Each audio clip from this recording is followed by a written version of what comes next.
Come along with me on this journey and let's watch me fly through the trees. So I take off and I'm like, okay, I wanted to go to the right there, but I'm like, no, we're doing something different. We're gonna try to fly through the trees. So I head up, and I've never been through these trees before, so I just took it really slow. And with the Novice 3, the CAT-X, whatever camera's on it, you can't really see super details until you get really close. But luckily, boom, we're able to see enough details to get out of that mess. And now I wanted just to take the line. If you guys watch my other videos, I go right up straight there, but I was like, no, we're trying to go through the trees. So I turned it into the right. And now I'm in completely different territory. I don't even know what that cooler is right there, but there's a cooler in my backyard, and we're just flying through the trees, and I'm like, let's take another left. I'm down low. I can't see anything. In the goggles, I'm dealing with a lot of breakup, but I'm like, let's just do this. Let's just try to figure out exactly what's happening. Now I want to go straight again, but I'm like, no, let's go up into the trees. I want to freaking take it to the limits. And once you guys get really good at just flying around, this is the kind of stuff you want to start doing. Is you just want to start exploring the treetops. This is what I wanted to do from the very beginning, right whenever I started flying. I was like, I want to go up into the trees and just start exploring. And look at this right here. No idea where I was going, but somehow I made it through. The thing is about flying a little tiny drone like this, even though it's a 3-inch, it's so small compared to what your body is. So your body's going to see a gap and you're going to be like, I can't fit through there. The drone most likely can. So just go. Just go. If you break something, who cares? So look, I'm heading up again. Now, again, this is a line now. This is a line. This is going to be something you guys see in the future in a freestyle video, because now I know that's there. I didn't know that was there before. And I'm kind of exploring it. Again, right here.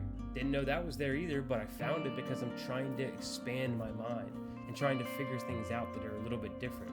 And look at this. Okay, so I see this gap, and it immediately opens my mind up to gaps. And now I'm in a part of my yard that I've never been in my entire life before. I'm flying through the trees, and I'm like, this is freaking amazing. Oh, look at this. There's another tree gap. Let's try to get through that. And then I freaking die. Okay? I didn't make it, but that's the fun. Look at how beautiful this is right here. Taking off and not trying to go fast, not trying to do freestyle, just trying to keep it chill. And looking at the trees in a different way, like looking at the trees like if you were a hummingbird. Now I look at this, I have no idea where I'm going. And you're looking at the trees, and I'm just like, please don't hit any scraggle, please don't. And look, I'm just gonna let you enjoy this moment because this is so beautiful to me.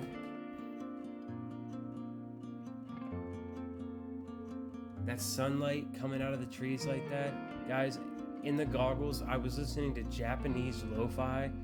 And if you want to mute me right now and go put Japanese lo-fi on, this part of the journey, whenever I was up in the trees, I tried to do a juicy flip right there and I messed up. So I ended up doing a 180 to a backflip to a kick flip or whatever you want to call it. But then I realized, we're trying to fly in the trees.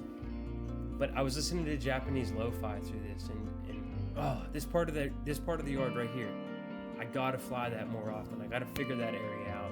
So much fun to fly right there. And right here, I knew that I come up to this place, but I couldn't make it back, and I felt like that's like 100 feet. And then I tried to actually take off again, but one of my props was caught in the grass, so I wasn't able to. So now this is the third time after like 3 different crashes that I was like, I don't even know if I want to keep flying in the trees, but that's what the video is supposed to be about, the Novice 3 in the trees. So I'm like, okay, rather than going to the right there like I usually do, I'm just going to go to the straight and see if I can make it through. And luckily I do. And then I'm like, I should dive down and go where I normally do, but no, keep it up, stay in there, because the quad is so much smaller and it has so much more ability than you're willing to allow it to have. Like if you give it the opportunity to fly in areas you never thought it could, then it can make it. Like right here, I was about to fly into those branches, but the quad is small enough for me just to manipulate it. And once you get comfortable enough on the controls, man, you could have fun. It doesn't matter if it's a Novice 3 or a Mr. Oh, and then I hit that. I can never hit that branch and recover like that ever again. But I did, and then I immediately go through a gap I never went through. And then I do a perfect juicy flip into the sun. Like, God, this hobby is so much fun. It opens your mind up in a completely different way. It's so beautiful, guys. It's so beautiful. And then I started doing, because see, what happened there is that I was thinking to myself, oh, I just want to go back to flying normal. I've crashed enough. But then I was like, no, that's not what this video is about. So let's try a double flip. And then I did a couple double flips. And then this gap again. This gap, I opened my mind up to this gap. And then I was like, let's continue in the treetops though. Let's continue in the treetops and just try to find different gaps. And even though it's a Novice 3 on a CAD-X, whatever, EO2 or whatever the hell the name of this camera is, like, you can see stuff when you get close to it. Like, it's pretty clear. And you can find yourself just really immersed in the video, really deeply immersed. A couple more double flips before I end this video out. And then I almost hit my neighbor's house, or my whatever. Then I come in for a landing, and this is one of my favorite parts of flying, is at the end of it, whenever you see your voltage is getting low, you have to come in for a nice smooth landing, and there's something about it. I don't know, listening to Japanese lo-fi, I'm like, let's bring it in, right? And God, guys, if you haven't gotten into the FPV hobby yet, and you're thinking about it, just do it. Just do it. You're gonna have a phenomenal time. Thank you guys so much for watching. Please subscribe and leave a comment below.